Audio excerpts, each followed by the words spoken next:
محمد رسول اللہ صلی اللہ علیہ وسلم اس مہینے کے اندر زیادہ سے زیادہ روزہ رکھا کرتے تھے، بکثرت روزہ رکھا کرتے تھے، اور یہاں سے رمضان کی تیاری شروع کر دیتے تھے، کہتے کمر کس لیا کرتے تھے۔ تو آقا علیہ الصلوۃ والسلام اس مہینے کے اندر بکثرت روزہ رکھا کرتے تھے، 15 یعنی 30 مہینے، یہ 30 دن کا مہینہ ہے تو یوں سمجھ لیجئے 20 دن آقا علیہ الصلوۃ والسلام روزہ ہی رکھا کرتے تھے۔ کیوں؟ تاکہ رمضان میں روزہ رکھنے میں زیادہ مشکلات اور پریشانی کا سامنا نہ کرنا پڑے۔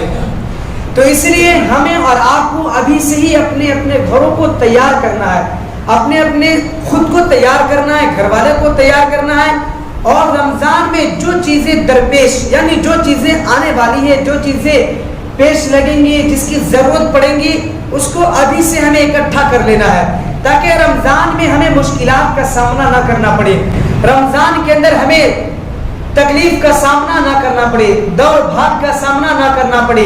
کیوں؟ اگر ہم ابھی سے تیاری کرنا شروع کر دیں گے تو رمضان میں ہمارے لیے سہولتیں ہو جائیں گے۔ تو انشاءاللہ میری ماں بہنیں آپ بھی سنیں اور آپ لوگ جتنے بیٹھے ہیں آپ بھی سنیں کہ رمضان کی تیاری کرنا شروع کر دیں، کیونکہ 20 یا 25 دن کے بعد ہمارے سامنے رحمت والا، برکت والا، مغفرت والا مہینہ آنے والا ہے، جس کی تیاری خود آقا علیہ الصلوۃ والسلام کیا کرتے تھے۔ تو ہم تو ان کے غلاموں کے غلاموں کے غلاموں کے غلام ہیں، تو ہمیں اور زیادہ تیاری کرنے کی ضرورت ہے۔ تو انشاءاللہ ایک بات پہ عمل کرنا ہے کہ انشاءاللہ رمضان کی تیاری یہاں سے شروع کر دینی ہے۔ میرے محترم بزرگوں اور دوستوں، پچھلے ہفتے آپ کے سامنے بہت ساری باتیں آئی شب معراج کے حوالے سے کہ آقا علیہ الصلوۃ والسلام نے شب معراج میں کیا کیا مناظر دیکھے، کن کن چیزوں کا مشاہدہ کیا، اور کون لوگ کس بنا پر جہنم میں جل رہے ہیں۔ میرے محترم بزرگوں اور دوستوں، حضرت ابو ہریرہ رضی اللہ تعالیٰ عنہ اس حدیث کو بیان کرتے ہیں، وہ فرماتے ہیں کہ آقا علیہ الصلوۃ والسلام بیان کرتے ہیں کہ آپ علیہ الصلوۃ والسلام شب معراج کے اندر ایک ایسی وادی سے گزرے، ایک ایسی خوشگوار وادی سے گزرے جس کے چاروں طرف خوشبو معطر ہے، عود کی خوشبو ہے، معطر ہے، مشک کی خوشبو ہے، تمام چاروں طرف جدھر نظر اٹھائیے ہرے بھرے خوشگوار مناظر نظر آ رہے ہیں، اور اس وادی سے خوبصورت آواز آ رہی ہے جو کانوں کو، دلوں کو سکون پہنچانے والی ہے۔ آقا علیہ الصلوۃ والسلام نے پوچھا، اے جبرائیل، یہ وادی کون سی وادی ہے جہاں پہ خوشگوار ہوائیں، خوشبو ہے، اتنی سنہری آواز، کون سی وادی ہے؟ اور یہ وادی میں ایسی ایسی آوازیں سنائی دے رہی ہیں۔ تو حضرت جبرائیل علیہ الصلوۃ والسلام نے کہا، یہ وادی جنت کی وادی ہے، اور یہ پکار رہی ہے، اے اللہ تعالیٰ ہمارے لیے وہ بندے تیار کر دیجئے، وہ بندے داخل کر دیجئے جس کا آپ نے ہم سے وعدہ کیا ہے۔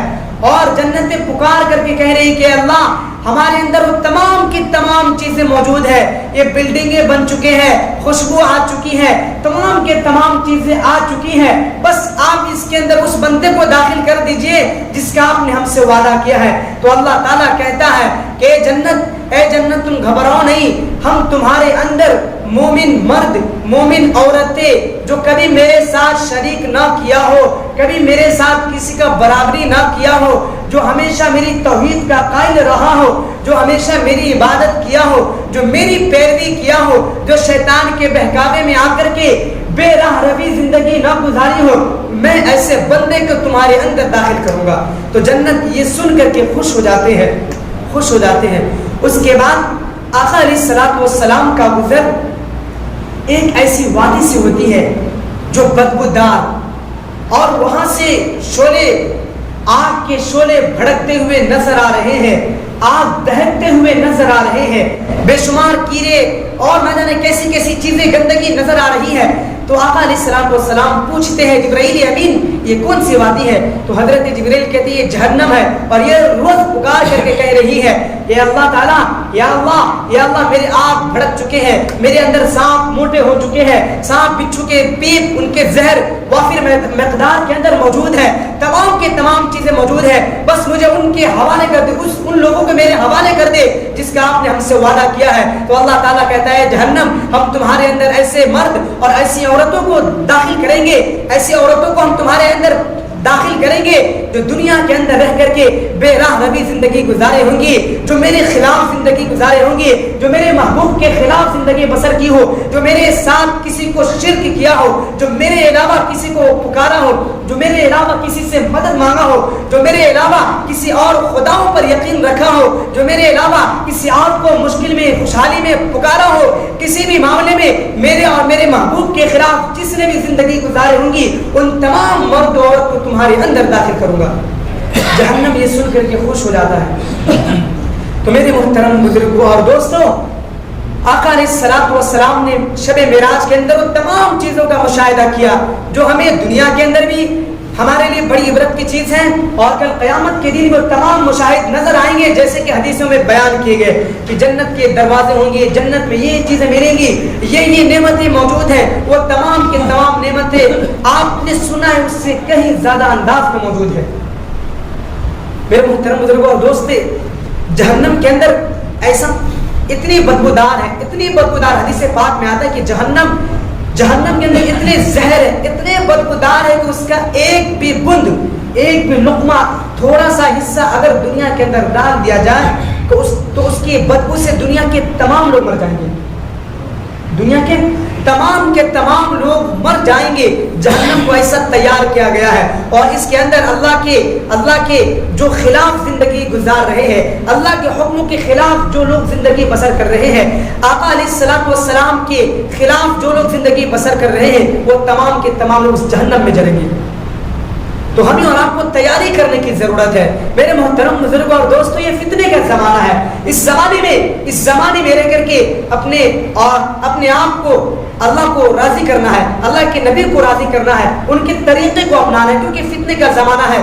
صبح آنکھ کھولیے, جہاں بھی جائیے آپ کو فتنے نظر آئیں گے, ایمان ہلتا ڈولتا نظر آئے گا. ایسے حالات میں اپنے ایمان کو مضبوطی سے تھامے رکھنا یہ اصل کام ہوتا ہے. میرے محترم بزرگوں اور دوستوں, میری ماؤں, میری بہنوں, تو میں آپ کو بتانے جا رہا ہوں کہ آقا علیہ الصلوۃ والسلام نے جہنم کے اندر کیا کیا چیزیں دیکھی. اس سے پہلے ہفتے بھی بیان کیا اور ابھی بھی میں آپ کو بتا رہا ہوں, اور یہ چیزیں میں اس لیے بتا رہا ہوں بطور عبرت کے, تاکہ اس سے آپ سبق حاصل کریں. اور آقا علیہ الصلوۃ والسلام نے جو مشاہدہ کیا ہے, جو جہنم کے اندر دیکھے ہیں, وہ ہمیں بتائے صحابہ کرام سے. صحابہ کرام نے ان تمام چیزوں کو محفوظ کر کے تابعین کو بتائے, انہوں نے تابعین کو بتائے, انہوں نے بزرگوں کے بتائے, اور تمام بزرگان دین نے ہمیں اور آپ جیسے علماء کرام کو بتایا ہے. اور علماء کرام آپ کے بیچ میں وہ حدیثیں بیان کر رہے ہیں جو آقا علیہ الصلوۃ والسلام نے صحابہ کرام سے بیان کیا, اور بطور عبرت کے, تاکہ آپ اپنی زندگی کو سنواریں, آپ اپنی زندگی اب من چاہی زندگی نہیں بلکہ رب چاہی زندگی گزارے. میرے محترم بزرگوں اور دوستوں, جہنم کی وادی میں سیر کرتے کرتے آقا علیہ الصلوۃ والسلام کا گزر ایک ایسی قوم کے پاس سے ہوتا ہے, جو نہر کے اندر نہا رہے ہیں, ڈبکی مار رہے ہیں, اور نہر کے اندر گندے پتھر, بڑے بڑے پتھر اپنے منہ میں کھا رہے ہیں, منہ سے کھا رہے ہیں, منہ میں ڈال رہے ہیں. ایک روایت کے مطابق حضرت جبرائیل امین سے پوچھتے ہیں یہ کون لوگ ہیں, تو حضرت جبرائیل کہتے ہیں یہ سود خور لوگ ہیں, یہ بیاج کھانے والا ہے, یہ سود لینے والا, سودی کاروبار کرنے والا یہ لوگ ہیں. ایک روایت کے مطابق آتا ہے سود خور کا سزا کہ آقا علیہ الصلوۃ والسلام گزر رہے ہوتے ہیں ایک وادی سے, تو ایک ایسی قوم کے پاس سے گزرتے ہیں جس کے پیٹ اتنے بڑے جیسے کہ وہ انسان کے رہنے کے گھر ہو, اور اس کے پیٹ سے سانپ اور بچھو نظر آ رہے ہیں. اتنے بڑے بڑے پیٹ کہ ان کے پیٹ سے سانپ اور بچھو نظر آ رہے ہیں, اور بدبو نظر آ رہی ہے.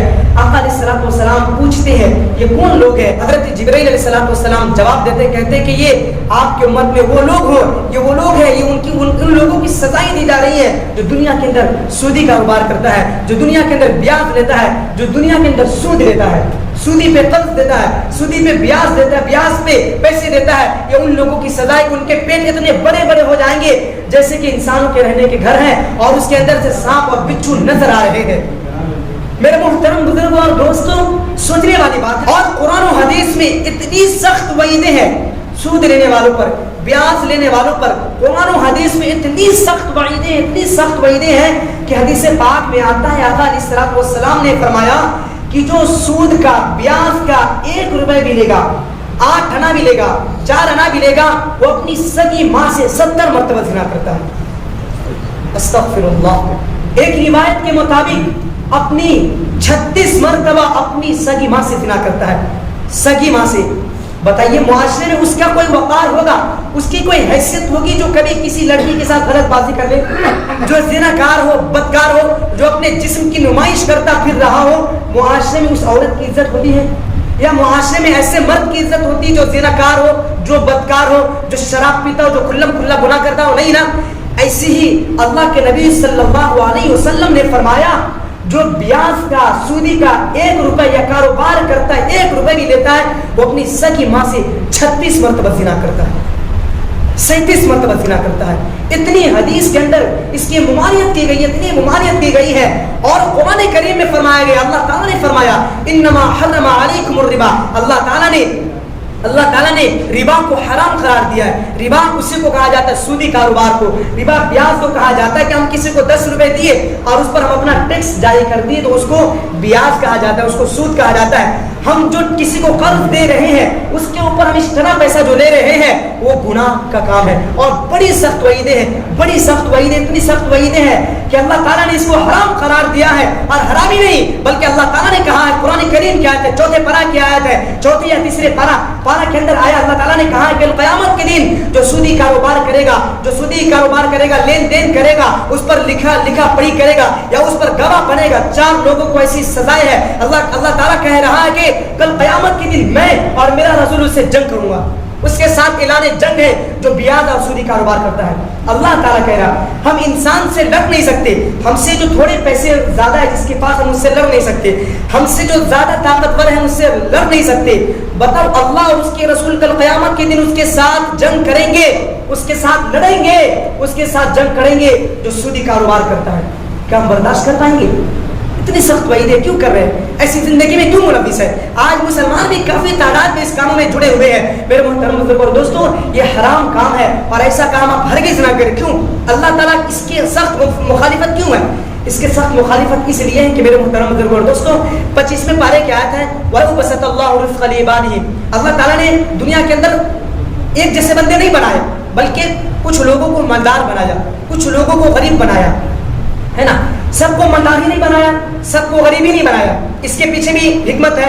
اللہ تعالیٰ اگر سب کو مالدار ہی بنا دیتے، سب کے پاس ایک جیسی پاور ہوتی تو آپس میں لوگ قتال کرتے، آپس میں جنگ کر کے آپس میں وہ لوگ مر جاتے. نہیں مر جاتے. جیسے بالفرض سب کے پاس ایک جیسی پاور ہے. اب ایک چیز ہے جو مجھے بھی پسند آ گیا، ساتھ والے کسی اور بندے کو بھی پسند آ گیا، ہم دونوں ایک چیز کو لینا چاہتے ہیں، نہ میں پیچھے ہٹ رہا ہوں نہ سامنے والا بندہ پیچھے ہٹ رہا، تو آپس میں کیا ہوں گی؟ جنگ ہوں گی. اور اس بنا پر تمام کے تمام لوگ فساد کر کے مر جاتے. اسی لیے اللہ تعالیٰ نے تمام کو ایک جیسا نہیں بنایا، تمام کو غریب ہی نہیں بنایا بلکہ کچھ کو مالدار کچھ کو غریب بنایا. اگر تمام ہی بندے کو اللہ تعالیٰ غریب ہی بنا دیتے تو بھوک مری کے شکار ہو کر تمام کے تمام مر جاتے. اس لیے اللہ تعالیٰ نے دنیا کو جو بنایا ہے، مالدار بھی بنایا دنیا کے اندر، غریب بھی بنایا ہے. اور ایسا بنایا ہے کہ مالدار کو غریب سے ضرورت پڑے اور غریب کو مالدار سے ضرورت پڑے. کیوں؟ اس لیے کہ مالدار کے پاس بڑے بڑے فیکٹریاں ہوں گی، اس کے اندر غریب مزدور لوگ کام کریں گے تو اس کی وجہ سے مالدار کی بھی فیکٹری چلیں گی اور مالدار کی جب فیکٹری چلیں گی وہاں پہ کام کریں گے غریب لوگ، تو جو اس کی چلے گی تو اس سے وہ جو پیسہ دیں گے تو غریب کا بھی گھر چلے گا.